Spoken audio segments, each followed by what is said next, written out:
காலையில் ஒரு ஃபோனுங்க, நான் செத்துடுறேன் மேடம், நான் சாகணும், ஆனால் அதுக்கு முன்னாடி உங்களை பார்க்கணும், உங்ககிட்ட பேசணும் அப்படிங்கிறாங்க. இது எப்படி இருக்கும் நல்லா நினச்சி பாருங்கள். ஒருத்தவங்க நான் சூசைட் பண்ணிக்க போகிறேன், ஆனால் அதுக்கு முன்னாடி உங்ககிட்ட பேசணும் அல்லது உங்களை பார்க்கணும்னு சொல்கிற விஷயம் எவ்வளோ ஒரு அதிர்ச்சியாக இருக்கும். ஏதாவது ஒர்க்கு பார்க்க முடியும்னு நினைக்கிறீங்களா? எனக்கும் அந்த மாதிரி தாங்க இருக்குது. ஒரு ஒர்க்குமே பார்க்க முடியல.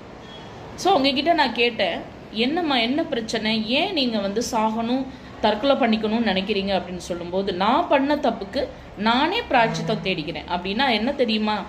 அவங்க பையனை பெற்று வளர்த்தது மிகப்பெரிய ஒரு பாவமாக. 10வது படிக்கக்கூடிய ஒரு பையன், அவன் பண்ணுற டார்ச்சர், அவன் பேசக்கூடிய வார்த்தைகளை ஒரு தாயால் தாங்க முடியாமல் நான் சூசைட் பண்ணிட்டு செத்துறேன் மேம் அப்படின்னு சொல்கிறாங்க. இது எவ்வளோ ஒரு கொடுமையான விஷயம் தெரியுமா? ஸோ இந்த தவறுகள் பண்ணது யார் அப்படின்னா அந்த அம்மா தான்.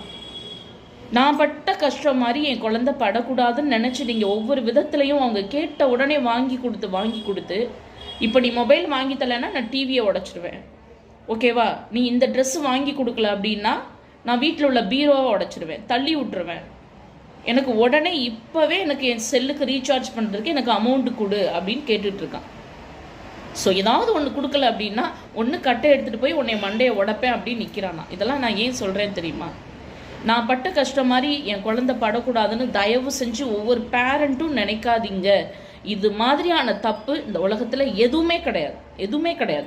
உங்கள் குழந்தைங்கள நீங்களே எப்படி சொல்கிறது, பிற்காலத்தில் மிகப்பெரிய கைதிகளாகவும் மிகப்பெரிய ஒரு குற்றவாளிகளாகவும் ரொம்ப மோசமான நிலைமைக்கு நீங்கள் தள்ளுறீங்கன்னு அர்த்தம்.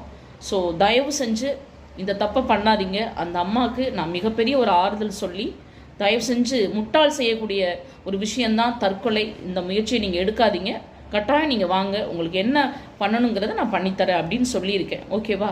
ஸோ ஒரு நல்ல பதிவாக இருக்கும்னு நினைக்கிறேன். எந்த ஒரு செயலுக்கும் தற்கொலை முடிவு அல்ல, ஓகேவா? தேங்க்யூங்க, லவ் யூ ஆல்.